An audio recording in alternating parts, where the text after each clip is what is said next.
Welcome back to A Celtic State of Mind. I'm Paul John Dykes, and I've got to say I'm delighted after a couple of weeks to be rejoined on this Friday Bulletin by Jim Orr and Lloyd, Patrick, Jepson. What have I missed, guys? Anything juicy? Anything to talk about?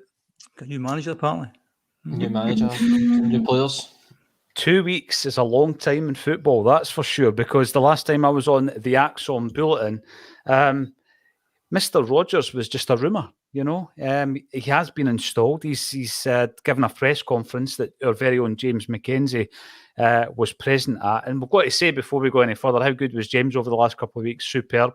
But he's having a well-deserved break today, throwing me back into the mix. Just as we're hearing about, as I say, some worrying rumours coming through, very strong rumours. We probably could go beyond calling it a rumour, Lloyd, when you look at some of the names that are reporting on this.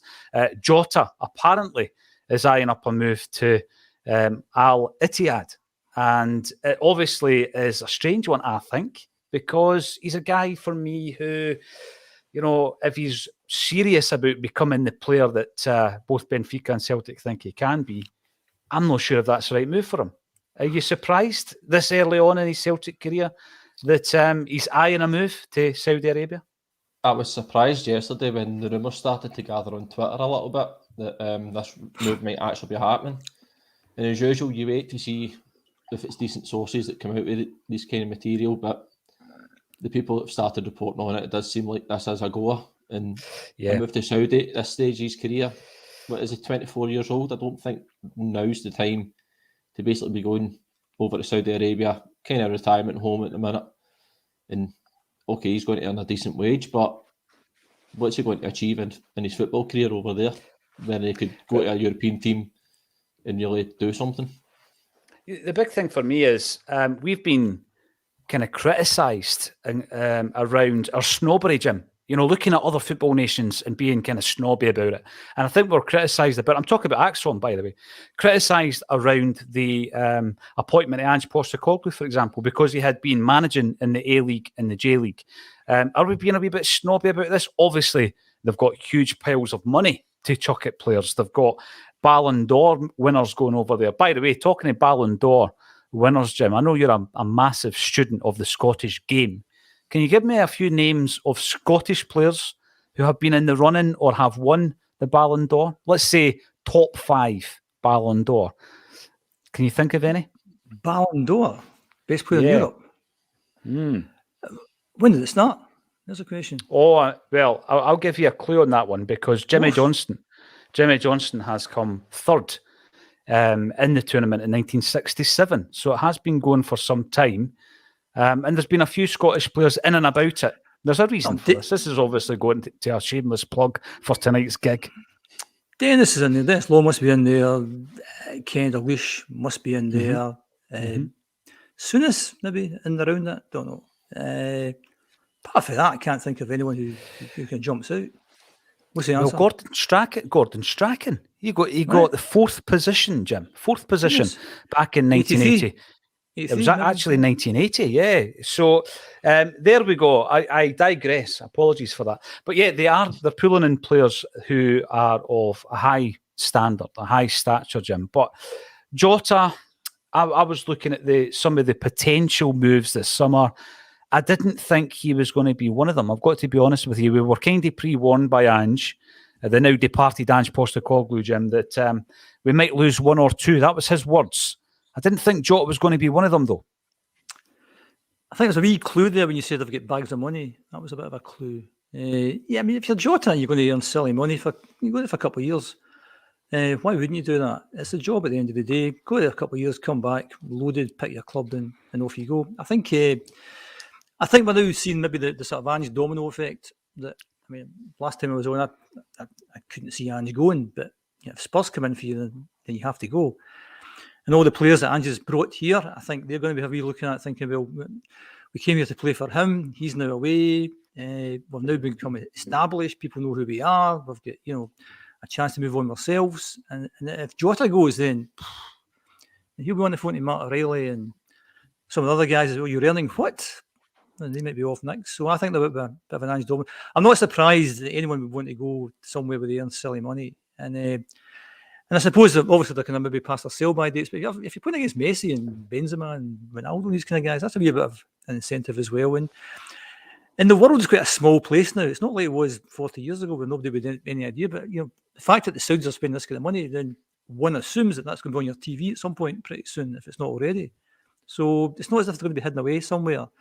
I think the Portuguese, was it Martinez, said that he'd obviously be keeping tabs on Jota, and I don't think that will change. Whether he's playing in Saudi or not. But the big clue was bags of money. They've got bags of money, and then they're now starting to kind of maybe take some of the players from down south, which is kind of like put their nose at a joint a wee bit. So it's just the way football's going. I mean, it's just mad. The money's mad. And last time I was on, I said that's where we are in the food chain, or the football food chain, that people will come and take the best players in the same way that we went and take the best players of teams in Scotland or some of the other kind of smaller teams in Europe. It is what it is, and so my big concern is that kind of Ange domino effect, that other players start to go, particularly when they see the sort of money Jota's going to be on if he does go. So that's a bit of a concern that we end up having to bring in a number of players and a new manager as well. So it's a bit destabilising, but hey ho, yeah, we are. Well, I've got the tagline here. Are we about to lose another hero? Lloyd, we will be talking about a few other heroes, some new players who might become heroes at Celtic.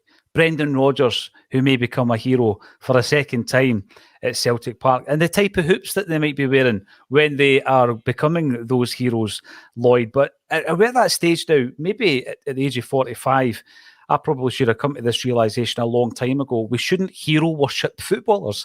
It's difficult, though, when you're a Celtic fan, you're so emotionally attached to the club and everybody that wears the green and white hoops, and you do become attached to them. Is it that getting to that point? There was a few warning signs where Angie was telling us, don't get too attached to these guys because it could well be a 2 or 3 year stay. I'm getting more and more used to it, to the point where about the only player in that squad now that would really knock me sideways if he was to move would probably be Callum McGregor. Everybody else, it's fair game. If enough money is being offered, it would seem. Yeah, exactly. It's got to that stage now where I think, yeah, okay, they do the job for Celtic for 2 or 3 years and then they'll move on. That's just modern football now. It's just something that we need to accept, that these guys didn't grow up as Celtic fans. They're going to come over. It's their job at the end of the day, just the same as we all do our own jobs. They need to go and make a living, and if they're going to get offered more money to go somewhere else, they will 90% of the time take it. But it's just modern football. That's the way I just accept it now. It is modern football. And another shameless Gordon Strachan plug is I'll be talking to him, Jim, about the advent. People often look at the Premier League, the introduction to the Premier League in English football, the advent of the modern game and how much that's changed. But I take your point in that we just need to realise where we are in that food chain, accept it and say to ourselves, well, right, we signed this guy for £6 million. It was certainly not a no-brainer. There's never a £6 million signing for Celtic that's a no-brainer, because that's a huge investment for a club like Celtic. But we had seen what he could do for a whole year. We knew he was integrated into the system. He was a great team player. He was a bit of a hero, as I said before. So we shell out the £6 million. Now, the reports that we're hearing are that Benfica have 30% on the profit of any sale. But even at that, Jim, when you do the calculations, and I know obviously throughout your life you're a figures man, it is a no-brainer for Celtic to accept the kinds of figures we're hearing, 20 to 25 million pound for a player like Jota. Superb business, absolutely. Buy for 6, sell for 25. Unbelievable. Even with some sort of clause of Benfica get a chunk of that, it doesn't matter. That's the model in which we're in. If you're going to spend big money on players, then you hope it pays off. I think the concern is when you do spend big money on players and it doesn't pay off, the kind of Barkas and the Jetty kind of side of things. So, and what I liked about Ange is Ange, I think, spent wisely. He didn't spend big, but when he did spend big, he spent big on players that he'd seen for a year. He knew they could do it. And if you spend a lot of money on a player, it's a huge risk. And one of the concerns I have is, we talked about, there's a massive transfer kitty for the new manager coming in. I get a kind of Dick Advocaat vibes about that. But I really don't want us to go out and spend £10 million on a player or £12 million on a player. I know that other people's opinions will be different from that, because it's a huge risk that you take. putting all your eggs in one or two baskets. And just because you spend 10 or 12 million pounds doesn't guarantee they're going to be, that they're going to do 10 million, 12 million worth of business for you. And if you're going to sell them on, the chances that making money on that becomes a bit more difficult. So, yeah, I just, and from the Jota point of view, you can't argue with that. I know it's disappointing, but in actual fact, what we support is the jersey. It's the jersey we support. I was lucky enough to go see Jerry Seinfeld in Vegas. His name's dropped a few weeks ago there. And that's that was a big drop. That was a massive name drop. Super. That was in Vegas. But one of Jerry Seinfeld's skits, he talks about you just support the shirt. That's all you do. It doesn't matter who's in the shirt. You just support the shirt because if somebody who plays for you, you support him. If he goes away and plays for another team, and you start to boo him because he's wearing a different shirt, basically. So that's all we do is we support the shirt. It doesn't matter who's in the shirt. We support the shirt. And if Jota's not in the shirt, he's history then, and we get some new person to wear the shirt, and that's what we support. Even though the shirt's rubbish. In terms of design, this shirt is rubbish. I know you're an expert in that, Paul. I know you want to talk about it after, but my. It's like 5-year-old kids been given a green crayon. Get between the lines, son. I know. Anyway, I digress. It seems to have ran in the wash. It looks like a watercolour, like one of the beautiful watercolours behind you there. Jim, I'm not sure if they are watercolours. My artistic knowledge is not as good. Some would say it's not that great either, as my We support the jersey. That was a punchline. We support the jersey. We do support the jersey. What I'm going to say, though, Lloyd, right, and I'm not about to try and sell all our best players. I've said time and time again, I don't like quality players leaving Celtic. I just don't like that because I want to build on what we've got. I remember a few years ago now, Colin Watt and I were standing in the toll booth in Stirling and we had a guest lined up. It was obviously a paid recording studio. The guest couldn't make it and we had to think on our feet and do a podcast based on basically, one of these things we used to read in the Shoot magazine, the best Celtic 11 from the last 10 years. But when we did it, what became pretty clear within that conversation was that there's a sweet moment, that there really is a sweet moment where if the worlds all align at the same time, Lloyd, you can have a collection of players, and we've seen it a few times with other clubs, a collection of players who can really do some damage. And when you looked at that collection of players Celtic had at that time in the previous 10 years, you could have built a team that had Van Dijk and Foster, Wanyama and Tierney, who we'll come back to. And you're looking at that thinking, wow, imagine that team was playing in the Champions League. Celtic don't really have that luxury. And that's why I don't like a player like Jota, who's only been here for a couple of seasons, one season permanently, to go too soon. But then I look at what Jim was saying, and I look at that £25 million there or thereabouts, and I know that 30% or so of that profit will be going elsewhere. And I think to myself, well, twofold. Firstly, we reinvest it, and we reinvest it wisely. And I think certainly in the last couple of years, we have been investing wisely in recruitment. But secondly, it goes back to a conversation that we had, I think, a few weeks ago. And then I was getting involved in the comments section at 6:30 in the morning when I was away for a break, talking about undervaluing our players. So it's almost as if, right, you sell a player and that's your marker. And then if you sell another top player, that should be your marker. And that marker for a wee while was Kieran Tierney at £25 million. But that was a long time ago that we sold him now. And people forget, and people never talk about Celtic players going for £25 million. And I was of the view, Lloyd, that we've got a group of players that I would value in and around the same ballpark. And the guys like Jota are that type of player. Or Hatate, for example. Heaven forbid if we were ever to sell Carter Vickers, and I hope we don't. That's the figure you're looking at for me. And I said it last week or during the week, 20 to 25 for your top half dozen players. Some people scoff at that, Lloyd, but if you do sell Jota, then it is putting a marker down and it's saying, well, this is what we want if you're wanting one of our best players. Yeah, exactly. You need to remember everyone's got a price in this team.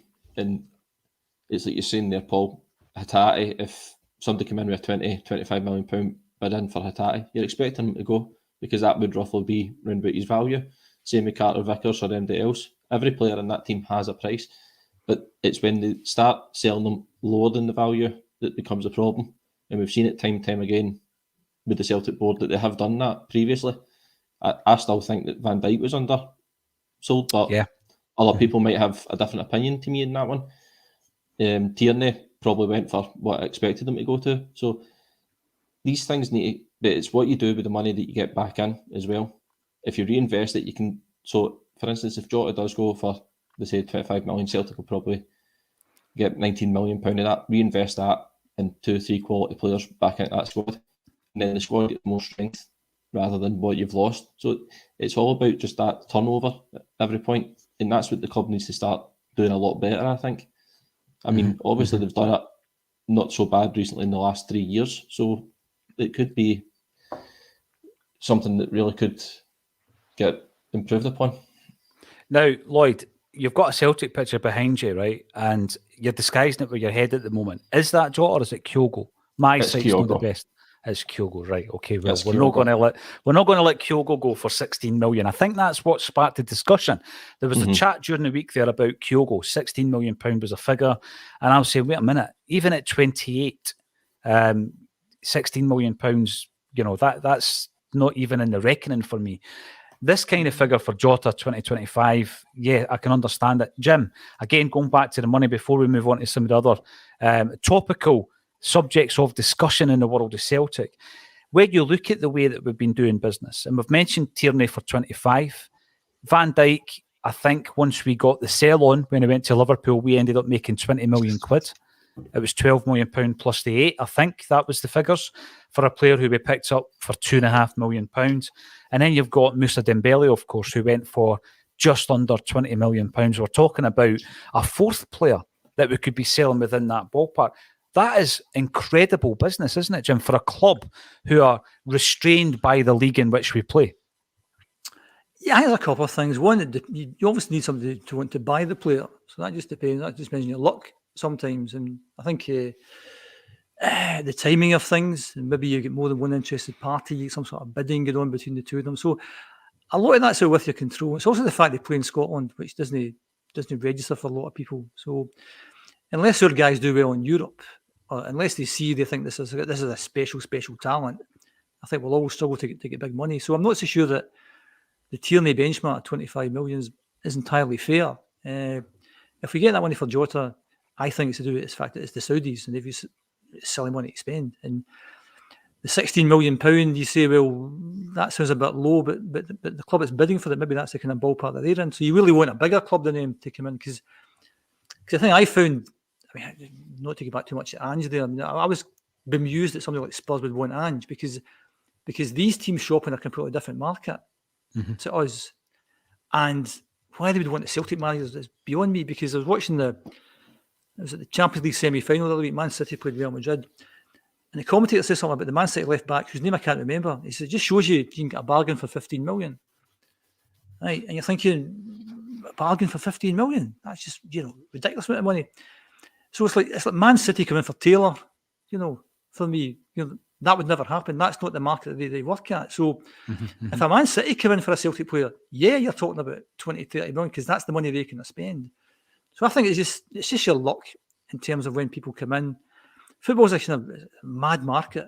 It's not like any other, but it's not like most businesses whereby all of a sudden you find this guy who's really good, somebody wants to pay you silly money for them, and it's just your luck at times. So you do well if you can buy a player for something and you sell them for 3, 4, 5 times that amount. That's an astonishing bit of business. I think any time any club expresses an interest in a player, they're away, because what you don't want is an unhappy player. And I think that was one of the issues in the last Neil Lennon season there, with a few players who didn't want to be there, could have earned big money somewhere else. We could have sold them for big money at the time. We've had a few players, I think, in the last 3 or 4 years who missed the chance. And Cham rings a bell, comes to mind there, in terms of somebody who we could have made a lot of money on but didn't. Boyata, we could have made a lot of money but didn't. I'm not sure if Rodgers was there. Yeah, he was there that time, wasn't he? Boyata. He was. Cham. He was. Was it at Cham? When Cham was getting invited? Was it? I mentioned just the other week there on the blog, actually, Jim, that there were 3 players that came to my mind, and it was Boyata and Cham and Craig Gordon, because Chelsea placed a bid for 4 million quid on Craig Gordon, a goalkeeper who wasn't fancied initially by Brendan Rodgers, but who became his number 1. And we knocked back those 3 bids while Brendan Rodgers was in charge. And it showed you the kind of belief in the back end that he had, that, 20 million quid or more than that was not back, because we were talking £9 million for Boyata at that time, £4 million for Gordon, some ridiculous fee for Olivier and Cham as well. And we ended up losing all three of those players for naught. Not a penny did we recoup for any of the three players. Because it's also a double-edged sword. How do you keep these guys happy if they know they could have doubled, tripled their wages somewhere else and you've actually kept them there? Even though you can say, well, they've got a 4-year contract, they're going to stay, but you've got an unhappy player. So I think it's difficult. It's a difficult thing to manage. It is. I'm going to bring in the comments. It's been a long time since I've managed to do that. And as I say, another big shout out to James McKenzie, who I thought at 19, and we shouldn't always use the age, right? But we used to do it with Lilo Abada. He's only 19. Remember, that was a caveat every time you spoke about Abada. Obviously, James McKenzie's more akin to Jota when it comes to style with that mullet. But he's only 19. He sat in the hot seat for 2 weeks. I thought he was superb as a host. And also, not only that, he was involved in the Brendan Rodgers kind of welcome back press conference. I thought he'd done really, really well with his question. And he ended up on Sky Sports News as well, giving his take on Brendan's return. So a big shout out to James, and hopefully we'll see a lot more of him hosting, because that's all I've been getting for a fortnight. Maybe James should be the permanent host. Maybe you need to hang up your mic. Thanks very much, guys and girls, for all those comments, by the way. Jungle Lion, looks like Celtic will be playing 5-a-side tournaments next season.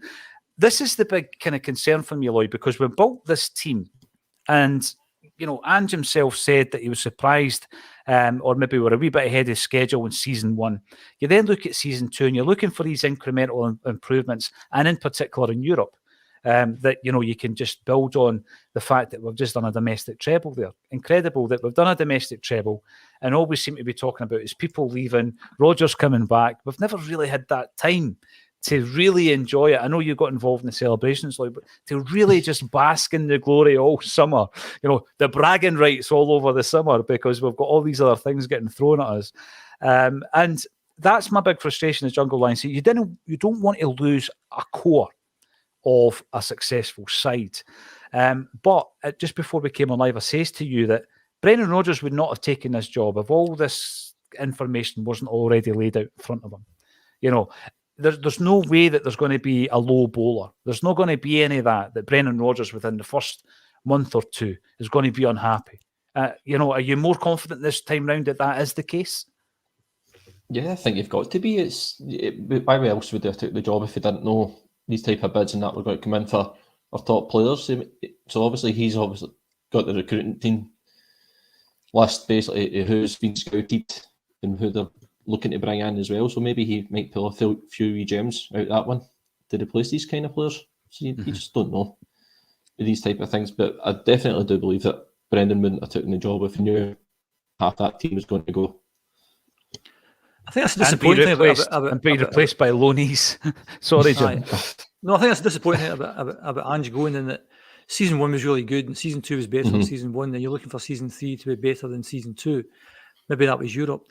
Incrementally better. So a few tweaks here and there. And you're now talking about maybe not a few tweaks, maybe some bigger changes than that. And that just is a bit destabilising. So that's a bit of a concern. It is. And by the way, I've got to say, at the very top of the show, we spoke about Jota, we spoke about sources, Lloyd. And on that Celtic State of Mind, it's not a case, believe me, it's not a case. I've seen the agendas that James was sending out to the contributors to say this is the topics of discussion. There's never a day where you come onto the Acsom Bulletin and there's nothing to discuss. That is just not the case. And even if it was, you've got 130 odd years of history that you can tap into. I mean, we're going to be talking a wee bit about Strachan because he's coming to town tonight to talk to a Celtic State. Strachan? Was that Strachan? Right. Wee Gogsy. Yeah. Strachan. Okay. Busy pals. Okay. Right. Well, I mean, listen, I'm only trying to compete with your name dropping here, Jim. Yes, and you know, when you come on and you're thinking, right, it's the summer, it's a transfer window, there is going to be speculation around a whole host of players. And you could go back on all the different transfer windows that we've covered. Loads of the names ended up coming to Celtic and quite a few of them didn't. Obviously, quite a few of the headlines back in the day was, should we sign Tony or a Yeti? And we know how that went. So we will talk about the players. And it's not about promoting the red tops, as someone said on social media yesterday. It's not about that at all. We're talking about Jota because the sources that are actually backing this story up are solid. They're credible. When we spoke about Brendan Rodgers coming back to the club, Jim, the source that we were looking at, Kevin Graham and I, was Stephen McGowan. And you know that, and by the way, I've said this before and I'll say it again, some people think that Stephen McGowan's got a hotline to Celtic Park, and he doesn't. He's just a very good journalist. He's an investigative journalist. He does the old school thing. He's got sources. He's got people with ears to the ground, and he gets the story. And where he runs it, you think to yourself, well, I'm pretty confident that there's substance in what he's saying. So it's okay to discuss, Jim. It's okay to discuss, because I think there's a bit of criticism the other day about us discussing the possibility of a return for Kieran Tierney. And we've already mentioned him today because we've got a great amount of money for him. I would much rather Kieran Tierney went to Newcastle, and I know we've got a couple of Newcastle fans who come in and out of the chat, because if he was to do that, we'd probably end up getting 3 or 4 million quid as a sell-on that we can reinvest in the side, Jim. I don't want us to go back to the short-termism of bringing in loan players. That's what I don't want, because we've seen it before.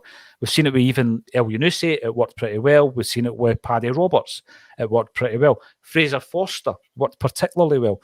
But I want something that's a wee bit mid to long term. If we're going to invest, we do it the way that we've done it with Jota. Jim, what's your thoughts on the short-termism of some of the names that you've seen, such as Kieran Tierney? I would wonder why Kieran Tierney would want to come back. I mean, that would be kind of almost admitting things didn't work out for him down south. So I can't see that happening. So I don't think it's worth talking about. The loan thing's interesting. I think when you want some sort of strategy, you need some sort of strategy. I think Ange was really good at that. I'm not sure if Brendan was so good at that last time, and some of the loans that we brought in. Was that Ollie Buck time? Was that Tim Ollie Away? Buck, yeah. These guys, and so I've got some misgivings about how things worked out last time Brendan was here, but he's the manager, so we all support the manager. What was the question? Loans coming in. It's kind of, again, it's difficult. If you want a really, really good player and it's going to cost too much money and you get him on loan, why wouldn't you do that? But does that destabilise other players in the team if they find out that he's earning silly money and you're not? Again, that's a bit of a balance in that. You'd much rather buy your own players rather than bring in loanees. And have some sort of strategy. And that's what was good about Jota and Carter Vickers. Bring him in a years-long loan with an option to buy. They cut the mustard. We buy them for quite a lot of money in Celtic terms. And if Jota goes for what he goes for, then it's a complete success. And if Carter Vickers goes, which he may or may not want him to go, he'll go for that kind of money as well. So that's a success. Disappointed that would be. But the loan market for me doesn't work. I mean, I'm trying to think. Laxalt, he was a loan guy, wasn't he? I'm just trying to think of some of the guys recently who... John Joe Kenny. John Joe Kenny. Oh, John Joe good Kenny. lords. Oh, Daniel Toljan as well. I mean, there's been some decent players. I loved Jason Denier. I thought Denier had a very good partnership with Van Dijk. He's a name that crops up time and time again, and people say that's just lazy recruiting, if you're going to go back to the old scouting reports. Sorry, button there. But the point Lloyd makes is John Joe Kenny. Why would you bring John Joe Kenny in when you've got Tony Ralston there?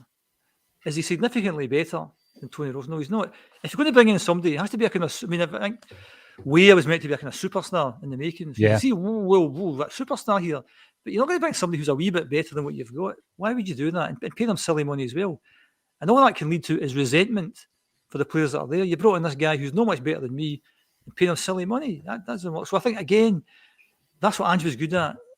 I think, and hopefully Brendan has maybe learned these lessons from last time, and he manages whatever budget he's got wisely. That's a wee concern I have, because I think you look back at the evidence of last time, and I think if we're bringing in Brendan Rodgers for the first time, I'd be excited about that. I'd be hugely excited, but given the evidence what happened last time, my views are a wee bit mixed. And losing Ange as well was disappointing. So, hey. Big time. I do want to talk a bit about Brendan Rodgers because I haven't spoken about him since he returned to the club. And by the way, there was a comment came in, and I thought for a minute that Mark was talking about me. Wee bit of a fake tan and a fake tash. Send him Mikey Johnson. We'll see what happens to Mikey Johnson, incidentally. But yeah, Pete McGee, here we go. This is a pertinent point by Pete. It's not his potential leaving that annoys him. It's the thought that an intelligent, articulate young guy would look beyond the disgraceful regime's human rights record, all for the sake of the dollar. And yes, you're absolutely right, because all of that seems to go out the window when it comes to the money in football. I mean, I read just over the last few days, probably wouldn't have mentioned it if I hadn't come up here, about Robbie Keane and the managerial position that he's taken up at Maccabi Tel Aviv. And I've read some of the response to that. These footballers don't care where the money comes from. They don't care how dirty the money is, as long as they can line their pockets. And I think that's one thing I'm not happy about in the slightest. But it does obviously come down to money. And I think, Pete, you've come up with a really good point there. Back in the old the 70s, the NASL, Jim, you'll remember it, where they were basically bringing in all the top stars from global soccer, as they called it back then. But it was different because they weren't in their prime. They were over the hill. You've seen George Best playing for a number of American clubs in the NASL, and Pele and Beckenbauer. They were all over there making plenty of dough, but they'd already achieved what they wanted to achieve. I think that's what I find a wee bit surprising about this move. But as you say, a couple of years down the line, he could come back in and play for another team in Europe, if indeed that is his ambition. Now, John Sweeney comes in also on the YouTube. If you're watching on the channel, give us a big thumbs up. And if you want to comment, then subscribe to the channel and you'll be able to, like John Sweeney, comment on the stream. With Jota and Moy, this leads us on to Moy leaving. I'm hoping we don't lose any other of our star players, and recruitment needs to be spot on to replace these players. Absolutely. And what I could maybe throw back at you there, John, is that perhaps the two players we've already brought in was with Moy and Jota in mind, and we'll talk about those two as well. But the news broke there this morning, just as I was coming in, actually, Lloyd, about Moy, Aaron Moy. He's retired. He's got this debilitating back problem. I think you could see it. He struggled to get back to full fitness, didn't he, when he came into Celtic side twice? We saw him coming in initially, didn't really set the heather alight, built himself up to probably what his peak is, back out the side for a while, and he couldn't really get back up to that peak. So he's retired. He's 32 years of age. I mean, dead young for a footballer. A surprisingly good cameo from Aaron Moy coming in at that stage of his career, but equally quite surprised that he's called it a day. What was your reaction to the news this morning, Lloyd?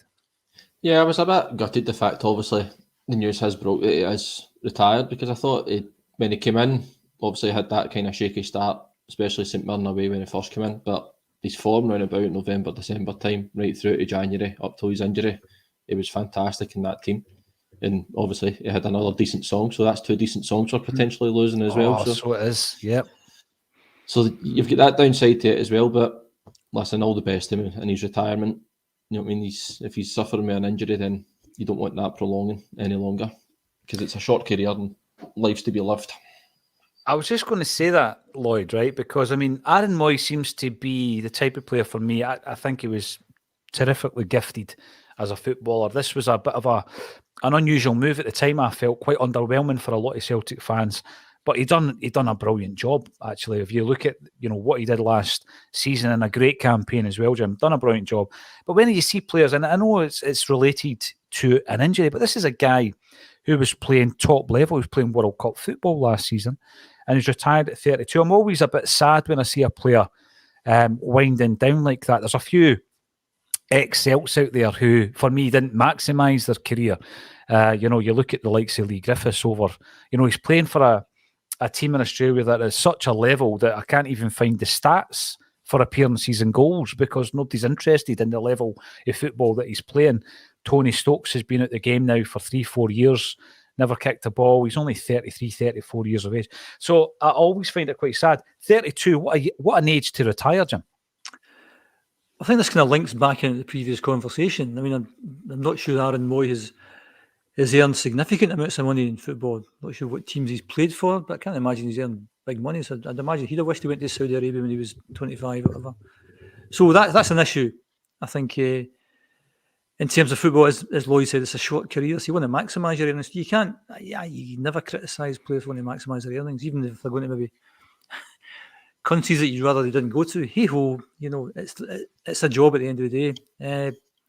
terms of Moy, it's a shame because he was really good last season. Did play well in the World Cup, and it must be a shattering thing to have to do. All of a sudden you've won a treble. You've got your own song, as Lloyd says. You played in the World Cup, and that's you having to pack it in. I mean, that must be devastating. I mean, you kind of we see it kind of okay. He's just retired, but for his, what's he going to do now? It's such a shame. Such a shame. It really is. And these footballers, of course, they've known nothing else because in order to make the grade and come through the academy, everything else goes on the back burner, and that includes education a lot of the time. Back in the day, Jock's team was keen to get the players an apprenticeship and all that. That's all gone. If you don't make it in football, it's almost like you're rejoining the food chain a wee bit later on. He's only 32 and he's retired. So we wish Aaron Moy all the very best. You're talking about songs, Lloyd. For anybody new that's tuning into a Celtic State of Mind, we've got to remind you that back in November, December time, we released a single. It was an ambition. It was a personal ambition at some point to release a single. It was never going to happen on the back of my own musical ability.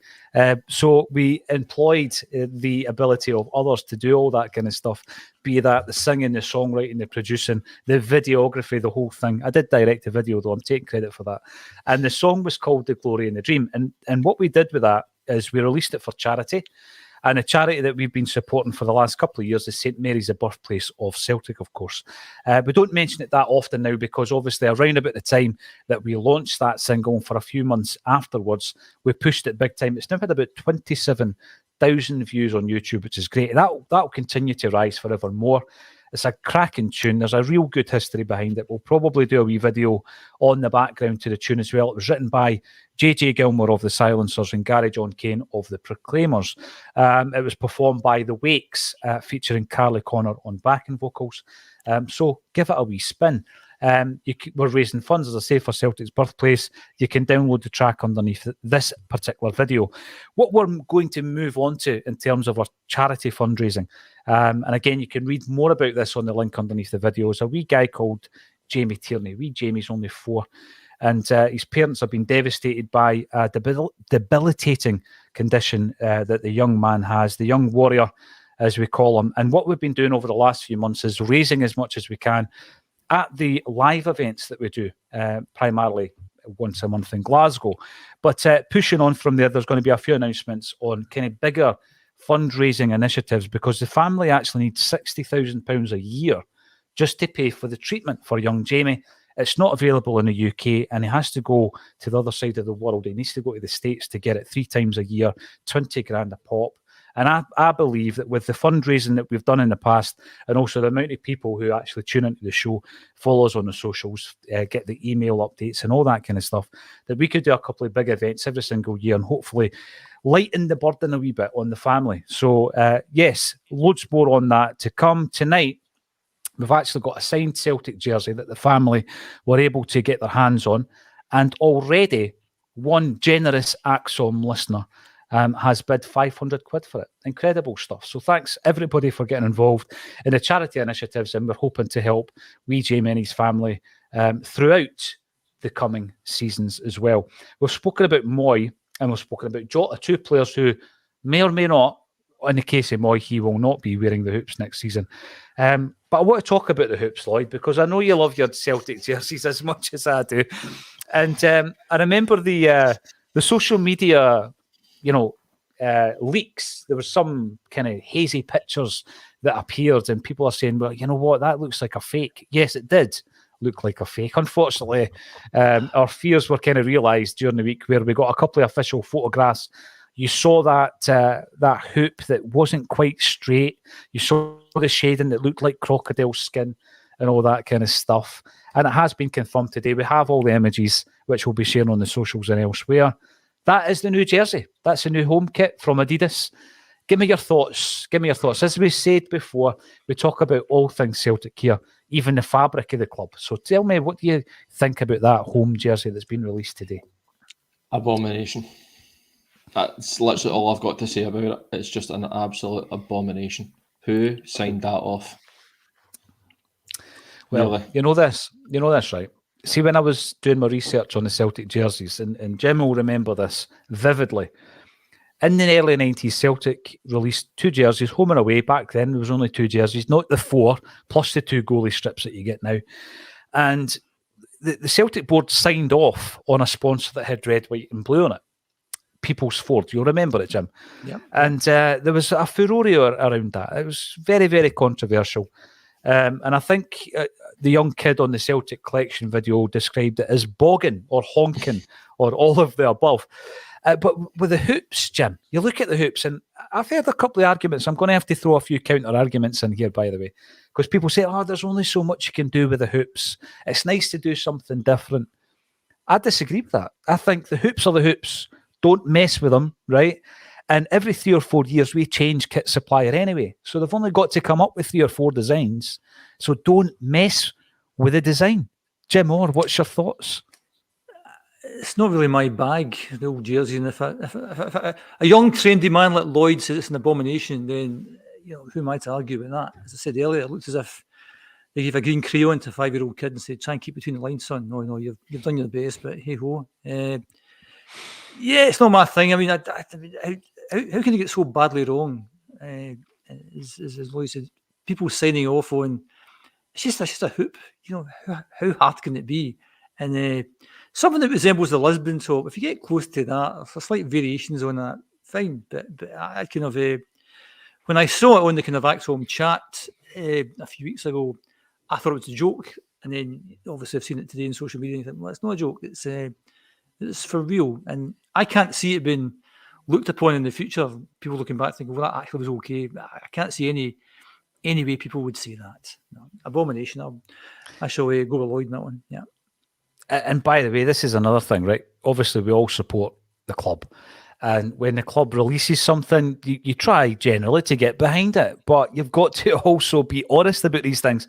And I've looked at and by the way, people going about the hoops, I had to write something like 500 words about every single set of hoops that we've ever had. And some seasons, there was a line that was added to the collar. And you had to write another 500 words on that design masterpiece. And by the way, there were masterpieces back in the day under Umbro more often than not. But yeah, I think they've got it horrendously wrong. Would they have got away with the clean hoops and the black together? I don't know. It looks more like a Sporting Lisbon kind of effort. I remember back in the day, Nike, there was rumours, Lloyd, I don't know if you remember this, Nike done away with Barcelona's famous stripes, the vertical stripes.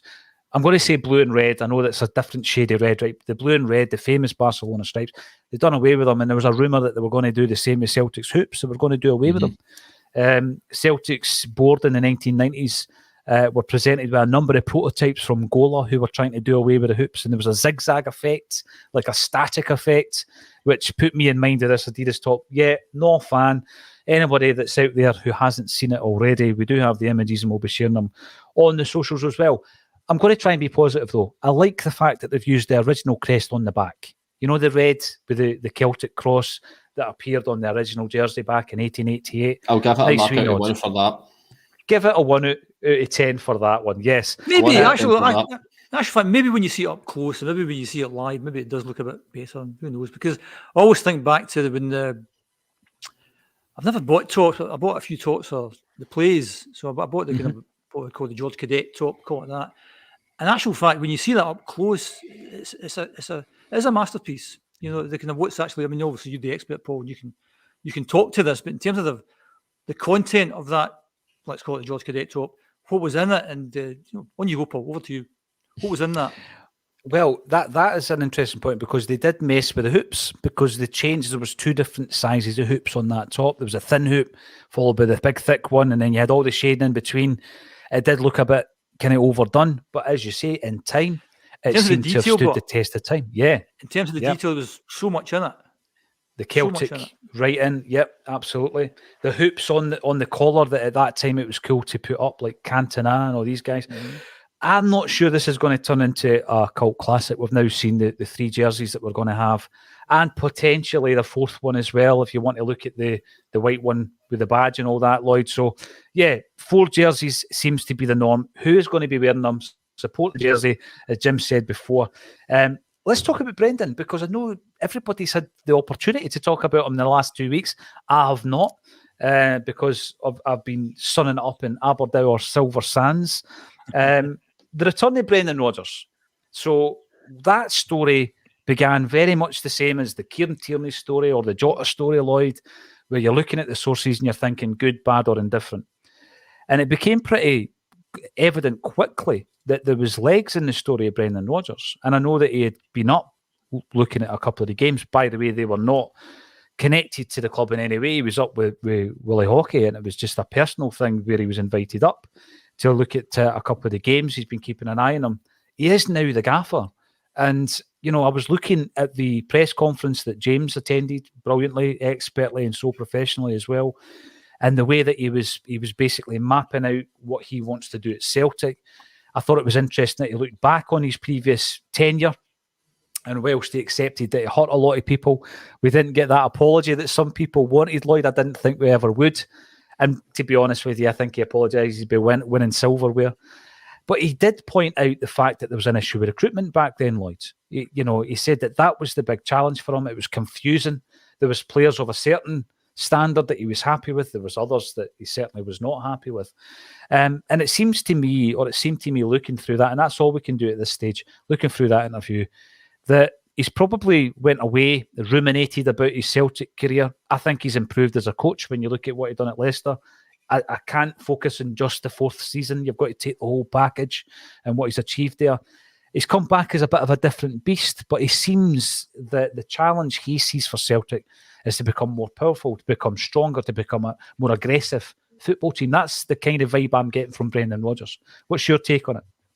Yeah, I kind of get the same kind of take as well, because he did say in his press conference that he's only here to win, and that's it. He'll obviously add a bit of the physicality of the team as well, but he seems quite content with the way the recruitment and everything's now done with the club, with the type of players that we're going looking for as well. So it can only be positive from here on out that he's come back, the way the structure of the club's run now, rather compared to when he left. Because obviously when he left, there was rumours going about that there was some behind the scenes issues, obviously back then, that he wasn't quite happy with. So these things have obviously changed, and hopefully the club's in a better place for it under Brendan. Now, we're all body language experts, Lloyd, aren't we? We became body language experts during the COVID season because we had to be. And we were looking at the sidelines, Jim, and looking at the way that, John Kennedy was interacting with Neil Lennon. And all of a sudden we knew what the relationship was, of course. But going into the press conference, I thought that it was painful to watch when Peter Lawwell was introducing it to the media. He didn't seem comfortable, Jim. Did you get that vibe from Peter Lawwell? The colossus that is Peter Lawwell that's normally holding court in scenarios like that? As I said earlier, I've got mixed feelings about him coming back. He's the manager, so you get behind the manager. I think, and a few times Alan Morrison's been on Fridays. Fascinating to listen to Alan. Off a wee bit of a tangent here, but last season my player of the year was Rio Hatate. I thought he was brilliant.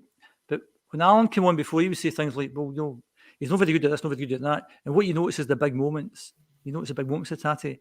And I think with the new manager, and you look back on it, you think about the big moments. You think about Rodgers winning the Invincible treble. You think about the 10 men at Ibrox winning the games. But you take a wee step back and you look at some of the other stuff and you think, maybe that's not so clever.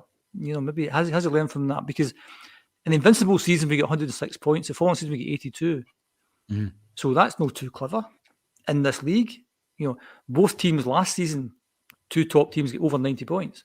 We won the league with 82 points that season. The following season, albeit Neil Lennon came in at the end of it, we get 87. So in terms of league performances, apart from the Invincible season, wasn't that good, wasn't that clever. Europe wasn't bad, it was embarrassing. Barcelona's and PSG. I think it was John Sweeney that had the comments saying we talked about recruitment. Recruitment's key. The one thing that Ange was superb at was recruitment. Right? Because everything then flows from that. You buy the right players to fit in the team you want to play. That's key. Was his recruitment that good first time round? Mixed again, loans again. So from an evidence point of view, that's why I'm saying I'm a bit mixed in terms of coming. Try to be positive, get behind the manager, brilliant. And if he's standing there with a treble next May, brilliant. He's the right appointment. What I didn't want was a kind of work experience manager, because when people talk about Maresca, I'm thinking, well, we don't want a Maresca, we don't want know that it's a John Barnes or a Neil Lennon or a Liam Brady type, but we don't want that. We want that experienced manager to come in and do a good job. So, and was it Maresca was getting mentioned by people in the Peter Law camp, maybe? Yeah, So what you said earlier, what Lloyd said earlier, was a bit of an issue between Peter Law and the manager before, and did he want Maresca? And how do you actually pick a manager? They all sit around the table as the board and all sort of vote, and then Dermot then says, "No, I'm having him." Don't care what you say, I'm having him. So that's why my feelings are a wee bit mixed, because I think you always like to go in evidence and what happened last time. Also, as it's been, a lot of things on social media have said that the opposition are much stronger than they were last time. It's not, Josh Windass or Joey Garner, Harry, somebody, whoever they had at the time. This is a better team with a better manager. And that was the thing I said at last game at Ibrox there. I didn't say it was a must-win game, but it was a game that we had to go there and not lose, so that we could say, look, we played you 6 times last season, you didn't lay a glove on it, and get that doing, that buoys them up. And then the other thing was, and I said at the time, is the fact that next season, because of the bonkersness of the SPFL, it's going to be one of our tougher seasons, because we have this cycle: easier season, harder season, easier season, harder season. Last season was an easier season because how you start's the most vital thing. So you want Aberdeen at home, Hearts at home, Hibs at home, the Glasgow Derby at home. And we got to that last season. You win the first Glasgow Derby 4-0, you put the marker down. This season it's the opposite. We're going to Pittodrie, we're going to Ibrox, we're going to Tynecastle, we're going to Easter Road in that first series of games. And because of the split, we're going to have to go back there an extra time. So it's a much harder league than it was last season. We might have a bit of turbulence there. So I've also said since New Year that I don't think there's much between those two teams over a 90-minute game. And again, the evidence of the games we've had so far would tend to back that up. So, I think next season's going to be pretty tough, pretty tight season. And Ange going, as I said, I'm just hoping that domino effect. I'm not trying to be negative because we'll see that old negative guy again. I just think I was looking forward to Ange season 3. Now we've got Brendan 2.0. Now we've got Brendan 2.0. So,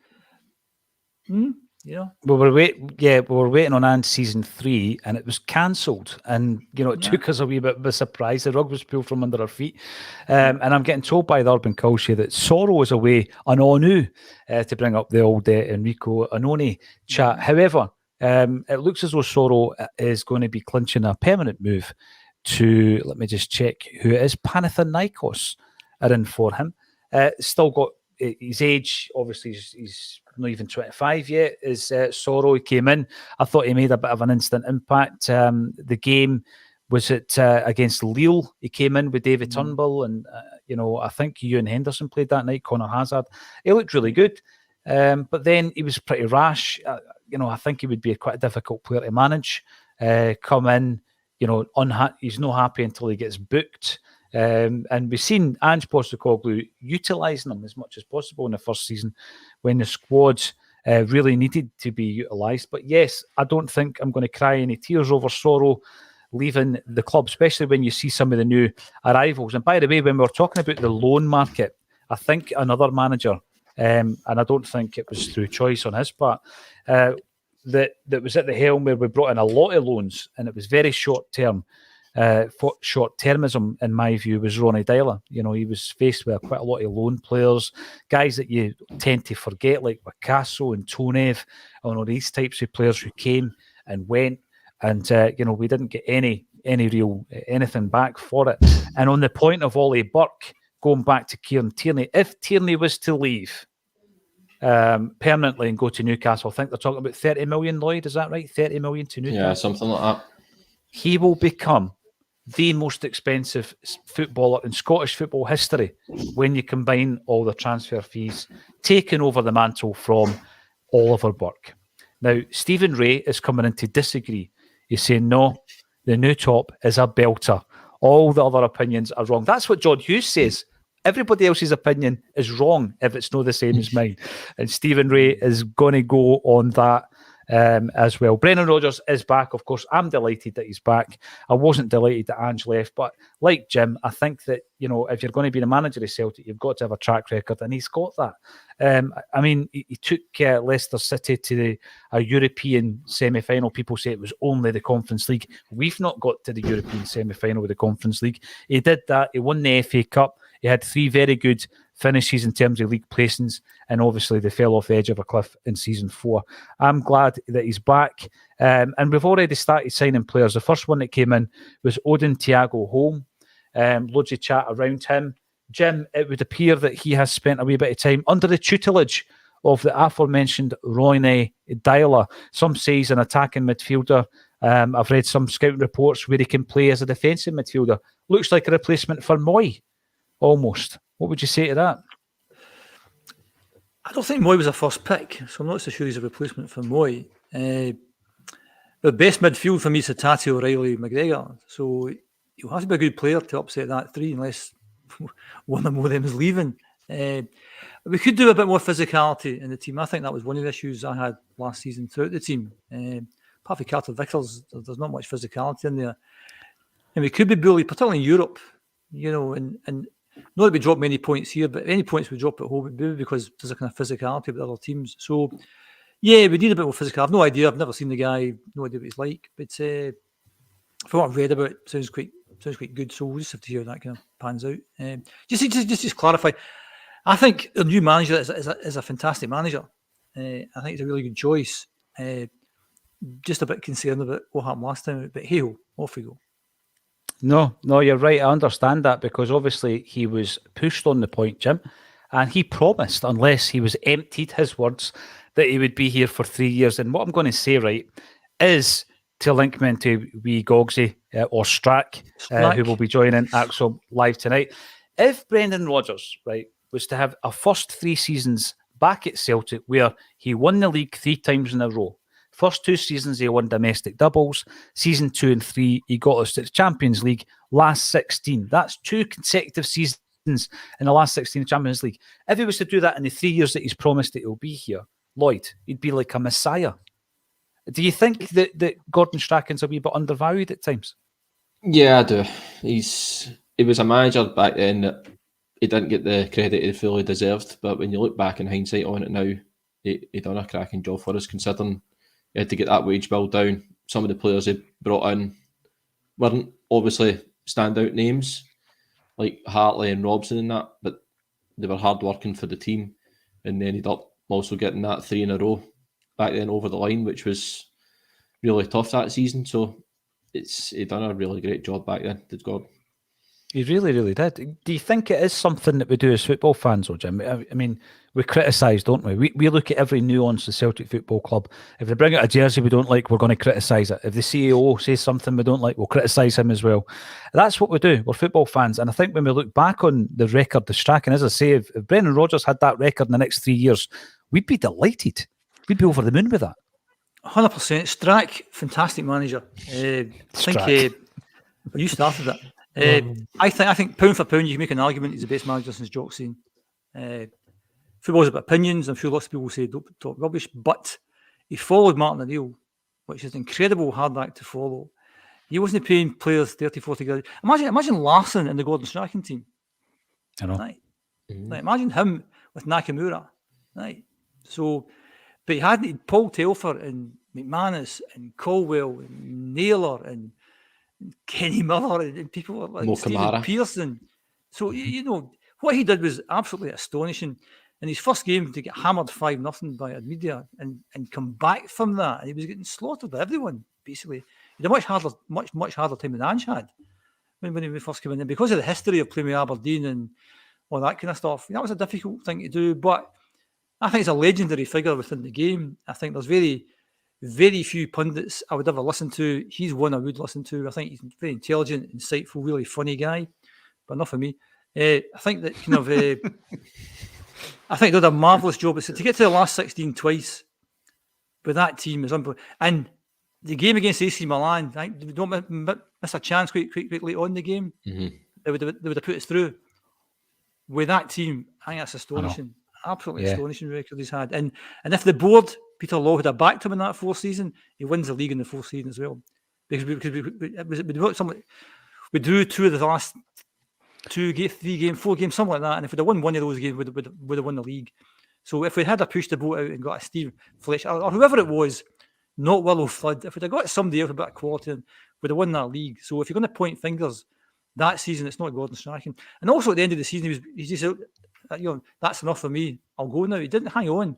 So I've got the utmost admiration for Strack. I think he's a fantastic manager for Celtic. And also since he's left Celtic, he's a real Celtic man now. He is, yes. I always remember the season that Neil Lennon's first league victory, when we were something like 15 points behind, and we were playing somebody, I don't know who it was, we were 15 behind, and John Satanta commenting on a Celtic game, he said, you can't look too far ahead. We will do is just chip away at it, try and get it down to 12, maybe 10, maybe just common sense management, common sense guy. Brilliant. Look forward to seeing him tonight. Yeah. I remember just recently sharing a interview that he did around about the time of Ange Postecoglou being announced as Celtic's manager, and you look back and he got it spot on. He really got it spot on. One thing that really interests me about Gordon Strachan, please indulge me for a few moments while I do this. It's been a while since I've been on, and I did this event with him some time ago, which is obviously why we stayed in touch, and I got him to do tonight's event at Barra's Art and Design. By the way, it's sold out. I've got to say that it is sold out. You'll see on the website if you go into the tickets that there's maybe something like 5% left, but obviously hard ticket sales have been ongoing as well. It's a sold out gig. If you do fancy coming along, listen, go online and buy a ticket, because there's a small percentage of people who won't turn up. That's what happens. We've noticed it in the last 12 gigs or so. There's a very small percentage of people who will buy tickets. The thing will be sold out, and they don't turn up for any number of reasons. So you'll be able to buy a ticket if you go on the link underneath if you fancy it on a Friday night at Barra's Art and Design. Cracking venue, by the way. But Gordon Strachan, when he was at Leeds, I love music. And when he was at Leeds, he became really good friends with Tim Booth out of the band James, famous for songs like Sometimes, Sit Down, Laid, many others. Fantastic band, love them to bits. And I had no idea about this, right? There are some interviews in the past that he's done about it. But we were sitting in a hotel somewhere in Falkirk, and the other guest was Paddy McCourt that night. And Gordon phoned him, "Where are you, Paddy? I'm at such and such a hotel. I was going to come in a couple of hours. I'll tell you what, we'll come and get you." Because obviously he managed them. So he jumps in his car and we're driving away. Soon I'm thinking, I'm sitting in a car. Jim, you've had a few moments like this. I'm sitting in a car with Gordon Strachan.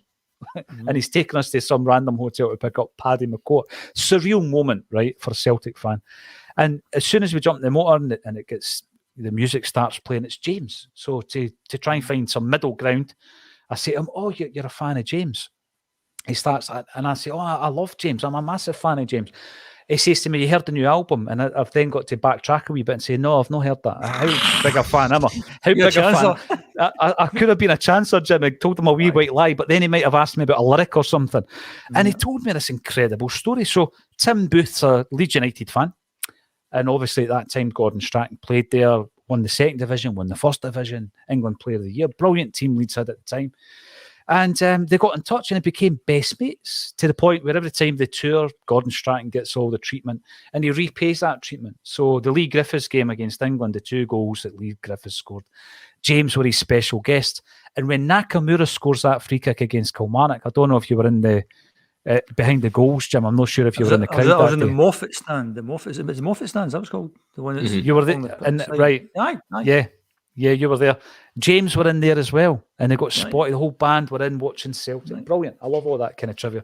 So wee Gordon, that's the third name I've called him today. He's going to be on stage tonight. If you fancy coming along, as I say, we will be able to accommodate you. Get along to these nights. They're brilliant. And we've also got a comedian to entertain you during the interval. And that comedian is Darren Connell, who has been on A Celtic State of Mind previously. He's not just a filler. He's not just going to be filling in the space when everybody's at the toilet or at the bar. We're going to have a break. Then we're going to have Darren. And then Gordon will come back on. We'll be asking him his views on the new gaffer and the old gaffer. Obviously, his son is still at Celtic. It's going to be a great night. Listen, there's been loads more I wanted to talk about, but I'm sure I can catch up with it next week. I've got to say again, thanks everybody for coming out in support of Acsom over the last couple of weeks. It's been brilliant to watch from afar remotely and just see James flying as well. We might be like Celtic. One of the big guns might come in, ruffle their feathers and take James to a bigger, media organisation than Acsom. That's what happens, right? It's happened before, it will happen again, and that's because he's a talented young man. So thank you to James, thank you to everybody for getting involved, and thank you to Lloyd and Jim for joining me on A Celtic State of Mind.